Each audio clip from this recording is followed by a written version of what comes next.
எல்லாருக்கும் வணக்கம். ஐஎன்ஆர் தமிழ் சேனலுக்கு உங்களை வரவேற்கிறேன். இன்னைக்கு மார்க்கெட் திரும்ப 24,000 பாயிண்ட்டுக்கும் கீழே வந்து போயிருக்கு. ஸோ மார்க்கெட்ல செல் ஆன் ரைஸ் அப்படிங்கிறது தொடர்ந்து நடந்துகிட்டே தான் இருக்கு. ஸ்டாக் ரிலேட்டட் நியூஸ் எல்லாம் வந்து பார்க்கறதுக்கு முன்னாடி ரெண்டு முக்கியமான டேட்டா பாயிண்ட்ஸ் வந்து போன வாரம் ரிலீஸ் ஆயிருக்கு. ஸோ அதை பத்தி ஃபர்ஸ்ட் டிஸ்கஸ் பண்ணிடலாம். முதல்ல F&O ட்ரேடிங் பத்தின ஒரு டேட்டா பாயிண்ட் வந்து வந்திருக்கு. 2025ல இருந்து ரீட்டைல் பீப்புளை ட்ரேடிங் பண்றதுல இருந்து குறைக்கணும் அப்படிங்கிறதுக்காக செபி நிறைய முயற்சிகளை வந்து எடுத்துட்டு இருக்காங்க. இருந்தாலுமே ஃபினான்ஷியல் இயர் 26லயும் ரீட்டைல் ட்ரேடர்ஸ் F&O மார்க்கெட்ல சுமார் 1 லட்சம் கோடி வரைக்கும் இழந்திருப்பாங்க அப்படின்னு ரெண்டு பெரிய புரோக்கர்ஸ் வந்து அவங்க பண்ண ஃபைலிங் வச்சு சொல்லியிருக்காங்க. ஸோ ட்ரேட் பண்றவங்க தொடர்ந்து இந்தியன் மார்க்கெட்ல பணத்தை இழந்துகிட்டே தான் வந்து இருக்காங்க. இது எப்படி வளர்ந்துருக்கு அப்படின்னு பார்த்தோம்னா ஃபினான்ஷியல் இயர் 22ல 40,000 கோடி கிட்ட லாஸ் பண்ணியிருந்தாங்க. ஃபினான்ஷியல் இயர் 23ல அது 65,000 கோடியா வந்து இன்க்ரீஸ் ஆச்சு. 24ல 74,500 கோடியாகவும் 25ல பார்த்தீங்கன்னா 1,05,000 கோடி கிட்ட லாஸ் பண்ணியிருந்தாங்க. இப்போ ஃபினான்ஷியல் இயர் 26லயுமே அந்த அளவுக்கான லாஸை வந்து F&Oல ட்ரேடிங் பண்ணி ரீட்டைலர்ஸ் வந்து இழந்துகிட்டு இருக்காங்க அப்படிங்கிற மாதிரி இந்த டேட்டா பாயிண்ட் வந்து சொல்லியிருக்கு. ஸோ F&Oல ட்ரேட் பண்றவங்க யாராவது இந்த வீடியோ பார்த்தீங்க அப்படின்னா F&O ட்ரேடிங் அப்படிங்கிறது ரீட்டைல் பீப்புளுக்கு கிடையாது. பஃபட், சார்லி மங்கர் இவங்க ரெண்டு பேரும் சொன்ன விஷயம் என்ன அப்படின்னா F&O ட்ரேடிங் அப்படிங்கிறது வெப்பன்ஸ் ஆஃப் மாஸ் டிஸ்ட்ரக்ஷன், பெரிய பெரிய ஆட்களை வந்து ரீட்டைல் பீப்புளை முடிச்சு விடுறதுக்காக வச்சிருக்கிற ஒரு இன்ஸ்ட்ருமெண்ட் தான் F&O ட்ரேடிங் அப்படிங்கிறது. ஸோ F&O ட்ரேடிங் அப்படிங்கிறத அறவே யாருமே பண்ணாதீங்க அப்படிங்கிறது தான் என்னோட ஒரு பர்சனல் ஒப்பீனியனா இருக்கு. அடுத்து MTF அப்படின்னு சொல்லப்படுற மார்ஜின் ட்ரேட் ஃபெசிலிட்டி, இது ரிலேட்டடாகவும் ஒரு ரிப்போர்ட் வந்து வந்திருக்கு. அதுல என்ன சொல்லியிருக்காங்க அப்படின்னா போன மேவோட கம்பேர் பண்ணும்போது 2026 மேல MTF புக் அப்படிங்கிறது 65% ஒரே வருஷத்துல வந்து வளர்ந்துருக்கு அப்படின்னு சொல்லியிருக்காங்க. இது என்னன்னு தெரியாதவங்களுக்கு நான் சிம்பிளா வந்து எக்ஸ்பிளைன் பண்றேன். மார்ஜின் ட்ரேட் ஃபெசிலிட்டி அப்படிங்கிறது இன்வெஸ்டர்ஸ் புரோக்கரேஜஸ் கிட்ட லிவரேஜ் எடுத்து வந்து ஸ்டாக்ஸை பை பண்றது. உங்ககிட்ட 20,000 ரூபாய்க்கு தான் வந்து இருக்கு அப்படின்னா அதை வந்து இன்வெஸ்ட் பண்ணிட்டு அதை வச்சு 80,000 ரூபாய்க்கு மேல கடன் அப்படிங்கிறத புரோக்கரேஜ் கிட்ட வாங்கி அந்த ஸ்டாக்கை வந்து பை பண்றது அப்படிங்கிறது.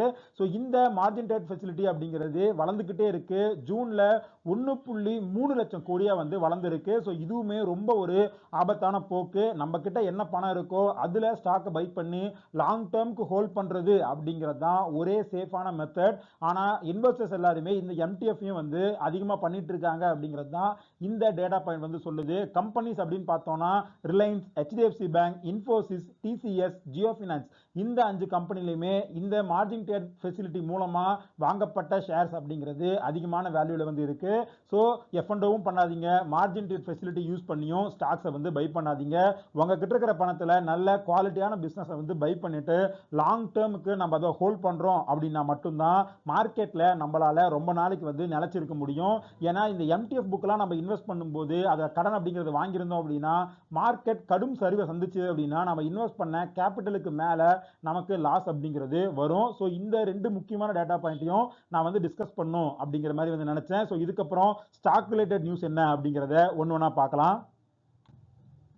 ஃபர்ஸ்ட் டாடா மோட்டார்ஸ் குறித்து ஒரு சில அப்டேட்ஸ் வந்து வந்திருக்கு. ஃபர்ஸ்ட் அவங்களுக்கு ரொம்ப நாளா பிரச்சனையா இருக்கிறது JLR தான். இப்ப JLRல ரெண்டு அப்டேட் இருக்கு. ஒன்னு, தொழில்நுட்பத்துல ஒரு சில குளறுபடிகள் இருக்கு அப்படிங்கிற காரணத்தை சொல்லி அமெரிக்கன் மார்க்கெட்ல ஒரு 2.5 லட்சம் வெஹிக்கிளை வந்து அவங்க வந்து ரீகால் பண்ண போறோம் அப்படிங்கிற மாதிரி வந்து சொல்லியிருக்காங்க. ஸோ இது வந்து ஒரு நெகட்டிவ் நியூஸ். அதே சமயத்துல டாடா மோட்டார்ஸ் வந்து இந்த அமெரிக்கன் மார்க்கெட், இன்டர்நேஷனல் மார்க்கெட்ல வந்து அவங்களோட லக்ஸுரி EV வெஹிக்கிளான அவென்யா அப்படிங்கிற மாடலை 2027ல லான்ச் பண்றதுக்கான வேலையில அக்ரெசிவா வந்து இறங்கியிருக்காங்க. இந்த அவென்யா அப்படிங்கிற மாடல் வந்து JLR, அப்புறம் அமெரிக்காவை சேர்ந்த ஸ்டெலண்டிஸ், அப்புறம் சைனால இருக்கிற செரி, இந்த 3 கம்பெனியோட கொலாபரேஷன்ல இருந்து வரப்போகுது. ஸோ இதுல இந்த பிரீமியம் EV செக்மெண்ட்ல ஒரு நல்ல சர்வதேச லெவல்ல மார்க்கெட் ஷேர் வந்து பிடிப்பாங்க அப்படிங்கிற மாதிரியான ஒரு எக்ஸ்பெக்டேஷன்ல இந்த கம்பெனி வந்து ஒர்க் பண்ணிட்டு இருக்காங்க. ஸோ இது வந்து எப்படி பேன் அவுட் ஆகுது அப்படிங்கிறத நாம பொறுத்திருந்தா பார்க்கணும். ஒன்ஸ் JLR-ஓட இஷ்யூஸ் வந்து சார்ட் அவுட் ஆச்சு அப்படின்னா டாடா மோட்டார்ஸோட ஓவரால் பர்ஃபார்மன்ஸ் அப்படிங்கிறது நல்லா இருக்கிறதுக்கான வாய்ப்பு அப்படிங்கிறது அதிகமா இருக்கு. ஏன்னா ஆல்ரெடி டொமஸ்டிக் மார்க்கெட்ல டாடா மோட்டார்ஸ் பேசஞ்சர் வெஹிக்கிளோட பர்ஃபார்மன்ஸ் அப்படிங்கிறது நல்லாவே இருக்கு. இப்போ திரும்ப அதுல EV-யை வந்து ஆக்சிலேட் பண்றதுக்காக ஃபினான்ஷியல் இயர் 31க்குள்ள 4 புதிய மாடல்ஸை வந்து ஈவில நாங்க லான்ச் பண்ண போறோம். ஆல்ரெடி இருக்கிற 10 மாடல்ஸ்க்கு மேல நாங்க வந்து அப்லிஃப்ட் மாதிரி வந்து பண்ண போறோம். அதுல வந்து ரெஃப்ரெஷ் பண்ண போறோம் அப்படிங்கிற மாதிரியான அப்டேட் வந்து கொடுத்திருக்காங்க. ஸோ ஃபினான்ஷியல் இயர் 31க்குள்ள தொடர்ந்து நிறைய மாடல்ஸை குறிப்பா ஈவில வந்து டொமஸ்டிக் மார்க்கெட்லேயே டாடா மோட்டார்ஸ் பேசஞ்சர் வெஹிக்கிள் வந்து பண்ண போறாங்க. அடுத்து கமர்ஷியல் வெஹிக்கிள் செக்மெண்ட்ல ஒரு அப்டேட் இருக்கு.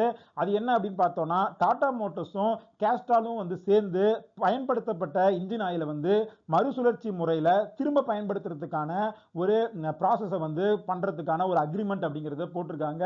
ஸோ இதுவுமே இந்த ரெண்டு கம்பெனிஸ்க்குமே ஒரு பாசிட்டிவ் நியூஸா வந்து இருக்கு. இன்னைக்கு மார்க்கெட்ல டாடா மோட்டார்ஸ் கமர்ஷியல் வெஹிக்கிளும் சரி பேசஞ்சர் வெஹிக்கிளும் சரி 2% மேல சரிவு வந்து சந்திச்சிருந்தது. ஸோ கொஞ்சமா அக்குமுலேஷன் அப்படிங்கறத அந்த ஷேர்ஸ்ல வந்து பண்ணலாம் அப்படிங்கிறது தான் என்னோட ஒரு பர்சனல் ஒப்பீனியனா இருந்துச்சு. இன்னைக்கு நான் பேசஞ்சர் வெஹிக்கிள் மட்டும் ஒரு ஷேர் பை பண்ணியிருந்தேன். அதே மாதிரி கேஸ்ட்ரால் இந்தியா நல்ல வந்து டிவிடெண்ட் கொடுக்கிற ஒரு கம்பெனி. பட் growth அப்படிங்கிறது பெருசா வந்து கடந்த ஒரு சில ஆண்டுகளா வந்து கிடையாது. பட் டேட்டா சென்டர்ல கூலிங் சம்பந்தமான ஒரு அட்வான்ஸ் வந்து நடக்கும்போது இந்த கம்பெனிக்கு ஒரு ஆப்பர்ச்சுனிட்டி இருக்கு அப்படிங்கிற மாதிரி நான் வந்து பார்க்குறேன். ஸோ அங்கேயுமே கொஞ்சம் கொஞ்சமா பையிங் அப்படிங்கிறத நான் வந்து அக்குமுலேட் அப்படிங்கிறத பண்ணிட்டு தான் வந்து இருக்கேன். அடுத்து எல்என்டி இந்த ஏஐ ரிலேட்டட் இன்ஃப்ராஸ்ட்ரக்சர் டெவலப்மெண்ட்டுக்காகவே ஓமா.ஏஐ அப்படிங்கிற டிவிஷனை வந்து கிரியேட் பண்ணியிருந்தாங்க. ஒரு வாரத்துக்கு முன்னாடி இந்த நியூஸ் வந்து நம்ம பார்த்துருந்தோம். இப்போ அந்த டிவிஷன்ல 25,000 கோடி கிட்ட நாங்க வந்து இன்வெஸ்ட்மெண்ட்ஸ் பண்ண போறோம் அப்படிங்கிற மாதிரியான ஒரு அப்டேட்டை வந்து எல்என்டி கொடுத்திருக்காங்க. அடுத்து ஐடிசி ரிலேட்டடான ஒரு ஆர்டிகல் வந்து இன்னைக்கு மின்ட்ல வந்திருக்கு. அதுல என்ன சொல்லியிருக்காங்க அப்படின்னா ஐடிசில தொடர்ந்து நெகட்டிவ் நியூஸ் அப்படிங்கிறது வருஷக்கட்டி வந்துச்சு. அதுவும் சிகரெட் பிசினஸ்ல டாக்ஸ் அப்படிங்கிறது ஒரே வருஷத்துல 60% மேல ஏறினதுனால ஷேர்ல ஒரு பெரிய கரெக்ஷன் அப்படிங்கிறது நடந்திருக்கு. பட் இதுக்கு ஆல்டர்னேட்டிவா கம்பெனி வந்து அவங்களோட எஃப்எம்சிஜி செக்மெண்ட் தான் வந்து புஷ் பண்ணிட்டு இருக்காங்க. அதுலயும் குறிப்பா ஒரு சில ஆண்டுகளுக்கு முன்னாடி வாங்கின எஃப்எம்சிஜி பிராண்ட்ஸ் எல்லாமே ஃபினான்ஷியல் இயர் 26ல 60% வரைக்கும் வளர்ந்திருக்கு அப்படிங்கிற மாதிரி இந்த ஆர்டிகல் வந்து சொல்லியிருக்காங்க. என்ன மாதிரியான பிராண்ட்ஸ் அப்படின்னு பார்த்தோம்னா 24 மந்த்ரா ஆர்கானிக், யோகா பார், மதர்ஸ் பேட்ச் பேபி கேர் இந்த மாதிரியான பிராண்ட். அது மட்டும் இல்லாம இந்த ஃப்ரோசன் ஃபுட்ஸ்ல வந்து ஆம்பிள் ஃபுட்ஸ் அப்படிங்கிற ஒரு பிராண்ட் வந்து வச்சிருக்காங்க. ஸோ இது எல்லா பிராண்ட்லயுமே ஒட்டுமொத்தமா ரெவன்யூ அப்படிங்கிறது 60% வந்து க்ரோ ஆகி 1350 கோடி ரெவன்யூ வந்து ஃபினான்ஷியல் 26ல வந்து பண்ணிருக்கு. ஸோ இந்த செக்மெண்ட்ல இந்த வளர்ச்சி அப்படிங்கிறது ஓவராலா எஃப்எம்சிஜி செக்மெண்ட்ல ஒரு நல்ல எதிர்காலம் வந்து ஐடிசிக்கு இருக்கு அப்படிங்கிறது தான் வந்து நமக்கு காட்டுது. பட் ரெவன்யூ வளர்ந்தாலுமே இந்த செக்மெண்ட்ல இருக்கிற ஒரு பிரச்சனை அப்படிங்கிறது ப்ராஃபிட்டபிள் அப்படிங்கிறது பெருசா வந்து இல்ல. குறிப்பா இந்த ஆம்பிள் ஃபுட்ஸ் அப்படின்னு சொல்லப்படுற ஃப்ரோசன் ஃபுட்ஸ்ல இப்போ வரைக்குமே 5 கோடி வந்து கிட்டத்தட்ட லாஸ் தான் வந்து பண்ணிருக்காங்க இந்த ஃபினான்ஷியல் இயர்ல. அது அடுத்து யோகா பார்ல பாத்தீங்க அப்படின்னா கிட்டத்தட்ட ஒரு 10 கோடி கிட்ட லாஸ் பண்ணிருக்காங்க. இருந்தாலுமே வளர்ச்சி அதிகமா இருக்கு. இந்த எஃப்எம்சிஜில ஆல்ரெடி இவங்கிட்ட ஆசீர்வாத் இந்த மாதிரியான பெரிய பிராண்ட்ஸ் இருக்கிறதுனால அடுத்த ஒரு 5 வருஷத்துக்கு நல்ல ஒரு growth வந்து எஃப்எம்சிஜி செக்டர்ல இந்த கம்பெனினால கொடுக்க முடியும் அப்படிங்கிற மாதிரி இந்த ஆர்டிகல்ல மின்ட்ல வந்து டிஸ்கஸ் பண்ணிருக்காங்க. அடுத்து ஸ்விக்கியோட இப்போதைக்கு ஒரு பரபரப்பா ஒரு நல்ல இருக்கிற ஒரு செக்மெண்ட் அப்படின்னு பாத்தீங்கன்னா அது வந்து இன்ஸ்டாமார்ட் தான். ஆனா இந்த இன்ஸ்டாமார்ட்லயுமே இப்ப 2 பெரிய முக்கிய உயர் அதிகாரிகள் வந்து விலகி இருக்காங்க. இந்த இன்ஸ்டாமார்ட் மட்டுமே 12,000 கோடி கிட்ட வருவாய் கொடுக்கிற ஒரு செக்மெண்டா இருக்கு. ஸோ இந்த செக்மெண்ட்லயுமே 2 பேர் வந்து விலங்கிருக்காங்க அப்படிங்கிறது ஸ்விக்கிக்கு திரும்ப ஒரு நெகட்டிவ் நியூஸ் தான். ஸ்விக்கி லிஸ்ட் ஆனதுல இருந்து இப்போ வரைக்கும் ஒரு 50% கிட்ட கரெக்ட் ஆயிடுச்சு. நான் எப்படி F&O பண்ணாதீங்க அப்புறம் MTF புக்ல வந்து பை பண்ணாதீங்க அப்படிங்கறத சொல்றனோ அதே மாதிரி ஓலா, ஸ்விக்கி, சுஸ்லான் இந்த மாதிரியான கம்பெனிஸ்ல வந்து ஒரு ரிகவரி வரும், நம்ம அதனால வந்து பை பண்ணலாம் அப்படிங்கிற மாதிரி ஃபண்டமெண்டலா லாஸ் மேக்கிங் கம்பெனியா இருக்கிற கம்பெனிஸ்ல இன்வெஸ்ட்மெண்ட்ஸ் அப்படிங்கறத பண்ணாதீங்க. நான் வந்து ஸ்விக்கி, ஜொமேட்டோ, ஓலா இந்த மாதிரியான எந்த கம்பெனிலுமே எப்பவுமே இன்வெஸ்ட்மெண்ட்ஸ் அப்படிங்கறத பண்றதே வந்து கிடையாது. அடுத்து ஐடி செக்டர்ல நிறைய நியூஸ் வந்து இருக்கு. அது என்ன அப்படிங்கறத ஒண்ணா பார்க்கலாம். ஃபர்ஸ்ட் HCL டெக் இவங்க கம்பெனிக்குள்ளேயே ஏஐ வந்து புகுத்துறதுக்கு நிறைய ஒர்க் வந்து பண்ணிட்டு இருக்காங்க. இப்போ கூகுள் கிளவுட் அதுக்கப்புறம் சர்வீஸ் நவ் இந்த 2 கம்பெனியோட சேர்ந்து HCL டெக்ல இருக்கிற இன்ஜினியர்ஸ் வந்து ஏஐ சர்டிஃபைட் இன்ஜினியர்ஸை உருவாக்குறதுக்கான ஒரு அக்ரிமெண்ட் வந்து போட்டிருக்காங்க. இதன் மூலமா 2.5 லட்சம் ஏஐ சர்டிஃபைட் இன்ஜினியர்ஸ் வந்து நாங்க உருவாக்க போறோம் அப்படிங்கிற மாதிரி HCL டெக் வந்து அப்டேட் பண்ணிருக்காங்க. அடுத்து இன்ஃபோசிஸ் 2 பெரிய குளோபல் டீல்ஸ் வந்து முடிச்சிருக்காங்க. ஒன்னு வந்து ஒரு digital company, health care company, ரெண்டாவது வந்து ஒரு bank company. First Sentara health care அப்படிங்கிற நார்த் அமெரிக்கா சார்ந்த ஒரு கம்பெனியோடையும் ஸ்டெர்லண்ட் பேங்க் ஆஃப் ஏஷியா அப்படிங்கிற ஒரு சவுத் ஈஸ்ட் ஏஷியா கம்பெனியோட சேர்ந்து 2 பெரிய டீலை வந்து இன்ஃபோசிஸ் வந்து முடிச்சிருக்காங்க. அடுத்து விப்ரோல பாத்தீங்க அப்படின்னா அவங்க கம்பெனிக்குள்ள சைபர் தாக்குதல் அச்சுறுத்தல்களை வந்து 100% ஆட்டோமேட்டட் டிடெக்ட் பண்ணி ஆக்ஷன் எடுக்கிறதுக்காக பேலோ ஆல்டா ஏஐ தொழில்நுட்பத்தை வந்து ஒருங்கிணைச்சிருக்கோம் அப்படிங்கிற மாதிரியான அப்டேட் வந்து கொடுத்திருக்காங்க. ஸோ கம்பெனி ரிலேட்டடா ஏஐ கம்பெனிஸ்க்கு இந்த நியூஸ் தான் வந்து இருக்கு. பட் ஓவராலா இந்த ஃபினான்ஷியல் இயர் வரப்போற Q1 ரிசல்ட்ஸ் அப்படிங்கிறது ஐடி கம்பெனிஸ்க்கு நல்லா இருக்காது அப்படிங்கிற மாதிரி ஜேபி மார்கன் வந்து சொல்லியிருக்காங்க. ஏன்னா ரெவன்யூ எஸ்டிமேட்ஸ் வந்து கட் ஆகலாம். யூசுவலா இந்த H1 அதாவது Q1 Q2 இந்த 2 குவார்டர் தான் ஐடி கம்பெனிஸ்க்கு நல்லா இருக்கும். பட் இந்த வருஷம் அதுவே வந்து கொஞ்சம் டவுட்டா தான் இருக்க போகுது அப்படிங்கிற மாதிரி வந்து சொல்லியிருக்காங்க. இந்த சரிவு அப்படிங்கிறது நம்ம ஒரு 1.5 வருஷமாவே பார்த்திருக்கோம். ஐடி ஸ்டாக்ஸ் எல்லாமே ஒரு 30% மேல சரிவு அப்படிங்கிறத பார்த்திருக்கு. ஸோ இதனால ஒட்டுமொத்தமா ஐடி ஸ்டாக்ஸோட வெயிட்டேஜ் அப்படிங்கிறது நிஃப்டியில 7.6% வரைக்கும் வந்து சரிஞ்சிருக்கு. ஸோ இது 2000 டைம்ல இருந்த ஒரு வேல்யூவேஷன் டவுன் அப்படிங்கிற லெவலுக்கு வந்து ஐடி போயிருக்கு அப்படிங்கிறத இந்த டேட்டா பாயிண்ட் வந்து சொல்லுது. ஏன்னா கோவிட் டைம் பீக்ல வந்து நிஃப்டியில ஐடியோட ஸ்டாக்ஸோட வெயிட்டேஜ் அப்படிங்கிறது 17.7% இருந்துச்சு. ஸோ அங்க இருந்து இப்போ வெறும் 7.6% வந்து குறைஞ்சிருக்கு. இதெல்லாம் ஒரு பக்கம் நடந்துட்டு இருக்கு. எஃப்ஐஎஸ் வந்து ஐடி ஸ்டாக்ஸை வித்துட்டே இருக்காங்க அப்படின்னாலுமே பெரிய மியூச்சுவல் ஃபண்ட் நிறுவனங்கள் வந்து ஐடி ஸ்டாக்ஸை பை பண்ண வந்து ஆரம்பிச்சிருக்காங்க. குறிப்பா பராக் பாரி ஃபிளெக்ஸி கேப் ஃபண்ட் இவங்களோட ஐடி பெட்ஸை வந்து ரைஸ் பண்ணியிருக்காங்க. ஸ்டேக் வந்து ஜூன்ல ரைஸ் பண்ணியிருக்காங்க அப்படிங்கிற மாதிரியான ஒரு அப்டேட் வந்து வந்திருக்கு. இந்த ஃபண்டை பொறுத்த வரைக்கும் ஐடிஸ்ல ஒரு பெரிய ஃபால் வந்தப்ப அங்கேயுமே ஒரு அக்குமுலேஷன் அப்படிங்கிறத பண்ணியிருந்தாங்க. இப்போ ஐடி கம்பெனிஸுமே ஒரு அக்குமுலேஷன் அப்படிங்கிறத பண்ணிட்டு இருக்காங்க. அடுத்து ஐடிஸோட நெக்ஸ்ட் growthக்கான ஒரு மொமெண்டம் அப்படிங்கிறது எங்க இருந்து கிடைக்கும் அப்படின்னு பார்த்தோம்னா மெர்ஜர் அண்ட் அக்விசிஷன்ஸ் தான் ஐடியோட நெக்ஸ்ட் growth பிளேவா வந்து இருக்கும் அப்படிங்கிற மாதிரி சொல்லியிருக்காங்க.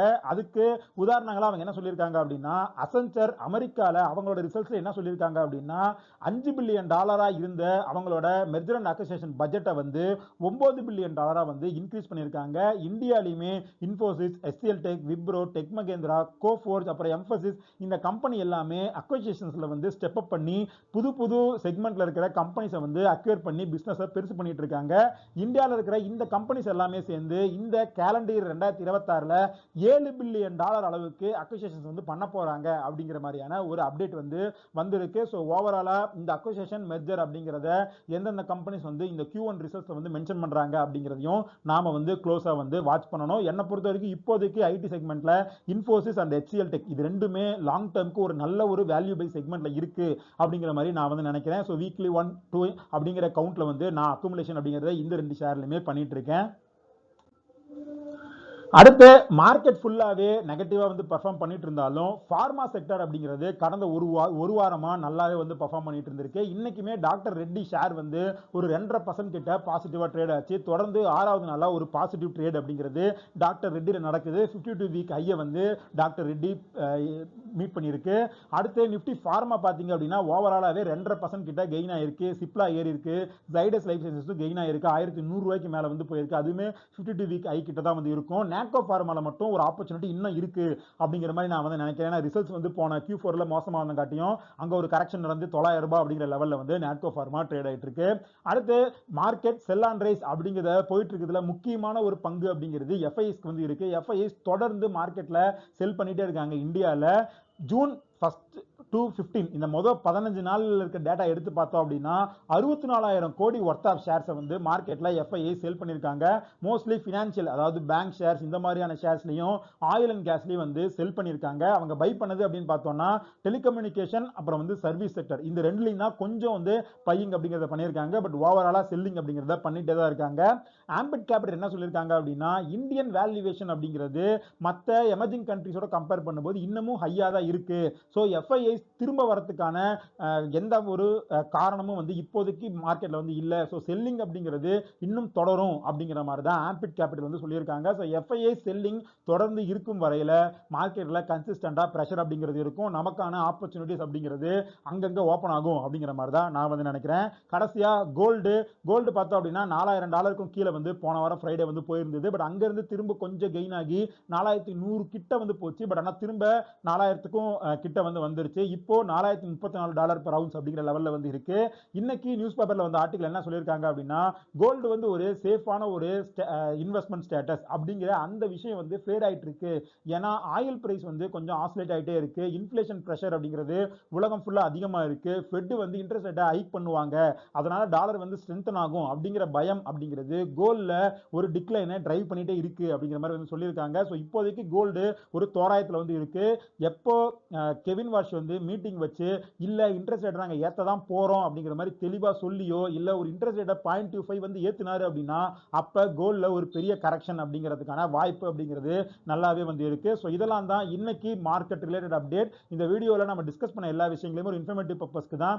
நீங்க இன்வெஸ்ட் பண்றதுக்கு முன்னாடி பர்சனலா ரிசர்ச் பண்ணுங்க, ஒரு செபி சர்டிஃபிகேட்டை செக் பண்ணிட்டு அதுக்கப்புறம் இன்வெஸ்ட் பண்ணுங்க. வீடியோல டிஸ்கஸ் பண்ண விஷயங்கள் உங்களுக்கு பிடிச்சிருந்துச்சுன்னா வீடியோவை லைக் பண்ணுங்க, நம்ம சேனலை சப்ஸ்கிரைப் பண்ணுங்க. இதே மாதிரி இன்னொரு வீடியோவோட உங்களை மீட் பண்றேன். அது வரைக்கும் நன்றி, வணக்கம்.